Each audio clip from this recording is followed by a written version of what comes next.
이제 2월 거래량 나왔죠. 1월 거래량 많이 감소했다고 그랬는데 2월 거래량 더 감소했죠. 뭐 이제 봄 이사철에 다시 들어간다 하고 있는데 3월 말도 안 되는 소리였죠. 작년에도 2월이 더 많았고 3월보다. 그리고 보통 1, 2월에 학군지 찾아서 이사 많이 다니죠. 애들 있는 집에. 그래서 오히려 1, 2월이 이사철인데 봄 이사철 이야기하고 있다. 봄 이사철은 절세 매물이라고 하는 그것 때문에 3, 4, 5월에 그 매물 많이 나오고 그때 가격 떨어져서 나오니까 그거 사서 내 집 마련해서 이사하는 사람들 때문에 봄 이사철 이야기하는 건데 원래 진짜 이사는 1, 2월에 많이 됐죠. 그리고 3월엔 더 떨어질 예정이고 2월 지표 나왔죠. 전국 아파트 18% 감소했죠. 서울은 34%나 감소했습니다. 그 전부터 계속 감소했죠. 1월 대비 이만큼이나 감소했어요. 34% 감소면 엄청난 감소죠. 자, 1년 전보다도 31% 줄었죠. 봄 이사철 뭐 이야기하면서 봄 이사철 전이니까 거래량이 줄었다. 작년 2월 전년 동월 대비도 31% 줄었다. 그런데 거래량이 안 줄었다고 우기는 건 말이 안 되죠. 1월에 이어서 추세적 감소 지속되고 있죠. 그런데 무슨 이사철 되면 다시 살아날 거다. 이딴 이야기하고 있어요. 고양시 3분의 1 토막 났죠. 인천 하락 시그널 글쎄 여기는 그래도 다른 데에 비해서 여기는 무조건 하락 시그널 없다고 하려고 하죠. 왜? 첫 번째 분양이 많고 입주도 많아요. 입주가 많이 들어오면 공급 과잉인데 분양해야 되니까 띄우는 게 있고 또 입주 많이 들어올 때 집값을 떨어진다고 안 해야지 하다못해 전세가라도 더 올리면서 오히려 떨어질 시그널이 오고 막 떨어져야 하는 시기 공급이 과잉될 때 엄청나게 언론에서 때려대요. 왜? 입주 많이 들어올 때 여기 집값 계속 오른다 해야지 전세라도 비싸게 들어오니까 집값 방어하려고. 하지만 오르고 있다는 인천도 거래량 2월엔 감소했다는 거죠. 물론 인천이 올해 들어서 가장 매물이 덜 늘어나긴 했어요. 오히려 올해 들어서 좀 줄었다 이제 늘어나는 거긴 한데 근데 거래량은 감소됐다는 거죠. 안 사고 있다는 거예요. 매물 잠금이 아니라. 자, 매물 보면 어때요? 1월 1일 기준으로 3월 30일까지 3달 동안 인천 한 군데만 좀 줄었고 나머지 다 어때요? 대구는 60%가 늘었어요. 이런데도 아직도 오르고 있다고 하죠. 매물 제일 많이 늘었는데 여기 왜 계속 오른다고 부추겨요? 팔아야 되니까. 팔아야 되는 사람이 100명에서 160명이 됐어요. 그럼 원래 가격이 떨어져야 맞죠? 근데 왜 안 떨어진다고 그래요? 이들이 비싸게 팔아야 되니까. 서울도 15.7%예요. 많이 안 는 서울도. 경기도 지금 매수 심리 넘치는 서울 경기도 늘어났어요.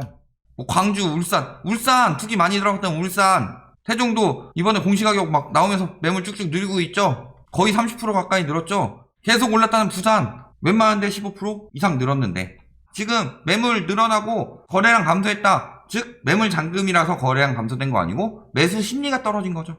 그런데도 무조건 상승 올해도 상승 이런 이야기 하는 인간들 있죠. 매수 우위지수 보세요. 계속 떨어지고 있죠. 전국 엄청나게 떨어졌고 서울 보세요. 서울 떨어지는 각도 100 밑으로 떨어졌죠. 이제 안 산다. 수도권도 100 밑으로 떨어졌죠. 이제 다 떨어졌어요. 지금 매수 심리. 왜? 이때 지금 막 금리 떨어지면서 사라 했는데도 심리 떨어지고 있는데 집값 계속 오른다고 그랬죠. 근데 어때요? 710 이후에 심리 뚝 떨어졌는데 집값 계속 오른다고 해서 그 12월까지 다 처분하고 쭉쭉 올라가는데 결국엔 그것도 막혔다. 왜? 처분 다 끝났으니까 이제 거래량 낼 필요 없죠. 웬만한 인간들은. 그리고 그때 처분 못한 사람들은 처분할 수 있는 능력이 안 되는 사람들이고 주택가격 전망 CSI 한국은행에서 나온 것도 지금 계속 오른다 하다가 올해 들어서 계속 떨어지고 있어요. 이제 30대 이하도 떨어진다고 그랬죠. 그 전에도 이렇게 올라갈 때도 보면은 40대 이상은 떨어진다고 그랬고 30대 이하는 올라간다고 그랬는데 지금은 30대 이하도 떨어진다고 보고 있다. 가격 전망이 전보다 떨어졌다. 그러니까 거래량이 점점 더 줄어들 수밖에 없죠. 그리고 매물은 쌓일 수밖에 없죠. 거기다 지금 전세도 떨어지고 있어요. 전세 왜 올랐어요? 지금 다 임대차 3법 때문에 전세 올랐다 이런 여론 만들고 있는데 6월부터 올랐는데 7월 31일 날 정부가 임대차 3법을 발표할 것을 모든 전세를 가진 집주인들이 예측을 하고 6월부터 올렸다. 어라? 이상하지 않아요? 패닉바잉 분위기 이미 주춤되고 있다고 그래요. 분위기 주춤. 왜? 전세가 뭐 앞으로 한 4년은 폭등할 거니까 지금 집 사세요. 그 여론 만들려고 그 임대차 3법 가지고 개난리 쳤었죠. 근데 전세가 오래 안 간다고 분명히 이야기했어요. 그거 금방 떨어질 거다. 임대차 3법 때문이 아니니까. 이 말이 정답이죠. 살 사람은 다 샀다. 2030 패닉바잉, 2030은 솔직히 20 패닉바잉 부모 찬스고 30 중에서 패닉바잉 보면은 대부분이 뭐예요? 오른다, 떨어진다. 이런 여론이 있다 했는데 오른다 했던 여론이 되는 사람들, 능력도 되는 사람들을 샀어요. 영끌에서 2019년에. 이때 능력이 안 되는 사람들은 못 샀어요. 오른다 하는데 능력이 안 돼서 못 샀어요. 근데 2020년에 금리 떨어지면서 오른다 한 사람들 또 사죠. 그리고 떨어진다는 사람들은 지금까지도 안 사고 있는 거고. 그러다가 올해 떨어진다. 여기서 또 오른다 있겠죠? 능력은 안 되는데. 21년에는 이 사람들이 살 수 있겠느냐? 20년에 못 산 사람들은 21년에는 여러 개 더 안 되죠. DSR 규제도 들어갔고, 그래서 영끌하기도 더 힘들어지고, 금리도 오르고, 떨어진다는 사람들은 어차피 안 사고. 오히려 이때 오른다 생각하는 사람들도 아차 못 샀다가 지금 못 사게 생겼는데. 그러니까 살 사람들은 다 샀어요. 능력되는 사람들 다 샀고, 무리해서 산 사람들도 살 사람들은 진짜 다 샀다. 매매 비중 가지고 이야기하고 있어요. 매매 비중은 하등 의미 없다. 아이고 의미 없다.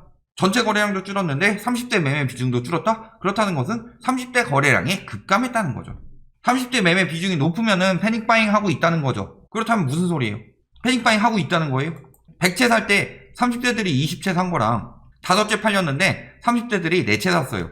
그럼 여기는 20%고 30대 거래 비중이, 여기는 30대 거래 비중이 80%니까 이때보다는 이때가 패닉바잉이 심하다. 거래량은 100건에서 5건으로 줄었지만 30대 비중이 늘어났으니까 패닉바잉이 훨씬 더 심한 시장이다. 여태까지 이런 식으로 호도해왔다. 6월 이후부터 거래량 쭉 줄었었는데 이런 식으로 계속 호도해서 막판에 12월까지 조금 늘었죠. 이거 다 이때 막 처분하는 그런 것들이 있었죠. 자녀한테 불법 증여하고, 그리고 다시 떨어지고 있다. 이미 12월 지나서 필요가 없으니까. 끝물 아파트 거래 54% 3억 이하래요. 그러니까 뭐라 그래요 이제. 그런 얘기도 하죠. 이제 3억 이하 패닉 바잉이다. 이런 얘기도 막 하고 있어요. 근데 왜 3억 이하 비중이 54%에 달하냐? 첫 번째는 취득세. 공시가격 1억 이하의 경우는 기준이 완화되기 때문에. 그리고 두 번째 이유는 뭐예요? 이제 여력이 없어서. 밑에서 치고 올라간다. 이제 예전에 뭐 9억 이상 규제 들어가고 15억 이상 규제 들어갔더니 12, 16 할 때 그랬더니 밑에서 치고 올라간다 이런 얘기 했죠. 밑에서 치고 못 올라가요. 여력이 없으니까. 여력이 없어서 싼 아파트를 사는데 그게 어떻게 밑에서 치고 올라가요? 말도 안 되지. 지금 다 이사대책이래요. 이사대책 약발, 집값 떨어지고 하락 아파트 비율 올라가고 하락 거래 비중 1월에서 2월, 2월에서 3월 계속 늘어났죠. 이사대책 때문이에요. 저건 이사대책 때문이 아니라 710 대책 때문이다. 왜 이사대책이라고 자꾸 그래요? 공급 정책 내라, 재건축 풀어라. 결국에 공급이 갑이야. 이 여론 만들려고 자꾸 이사대책 영향인 것처럼 이야기하고 있는데 710 때 보유세 안 올리고 종부세 안 올리고 이번 3월에 공시가격 안 올렸으면은 이사대책 나오건 말건 가격 안 떨어져요. 왜? 버틸 여력이 되니까. 근데 이걸 이사대책 덕이라고 하고 있다. 하락거래 비중 증가는 보유세 때문이죠. 딱 이런 식으로 비교해놨죠. 이사대책 때문 아니에요. 어디서 말 같지도 않은 소리 하고 있어. 자, 그리고 지금 강남 3억 떨어졌다고 얘기 나왔죠. 서울도 오름폭 계속 줄고 있다고 나왔죠. 강남 전세 이미 마이너스 찍었습니다. 송파도 마이너스.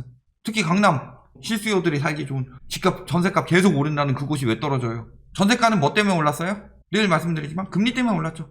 세입자들은 전세를 사느냐 월세를 사느냐. 월세는 나가는 돈이 있는데 전세는 돈이 없으니까 대출해요. 어차피 이것도 이자로 나가는 돈이다. 전세도 대출이자 나가죠. 월세도 나가는 돈 있고. 근데 전세는 문제가 뭐예요? 떼일 위험이 있죠. 월세는 거의 없죠. 웬만한 보증금 같은 경우 최우선 면제권으로 받으면 되니까 대부분 받을 수 있는데 전세는 대부분 떼일 수도 있죠. 그러니까 이자가 월세보다 조금 적더라도 요것 때문에 안 하고 있다가 이자가 뚝 떨어졌어요. 예를 들어서 이자가 뭐 10만원 나오고 월세가 30만원 됐다. 그런데 이자가 막 4만원 막 이렇게 줄어버렸어요. 그러면은 좀 떼일 위험이 있더라도 훨씬 이득인데? 그러니까 전세를 많이 갈아타고 월세 사는 사람들도 오히려 전세자금 대출 80% 받고 여기다가 신용대출까지 받아도 월세보다 나가는 돈이 적네? 내 돈 한 푼도 안 써도? 이런 식으로 하니까 전세가 쭉쭉 올려줬죠. 100% 다 내 돈 아니게 할 수도 있으니까. 근데 신용대출 규제 들어가니까 바로 전세가 반응 나오죠. 임대차법 때문이 아니라 금리 때문에 올랐고 대출 규제 들어가면서 떨어졌다. 이렇게 보는 게 맞죠. 떨어지기 시작하니까 인제서야 이런 거 나오기 시작하죠.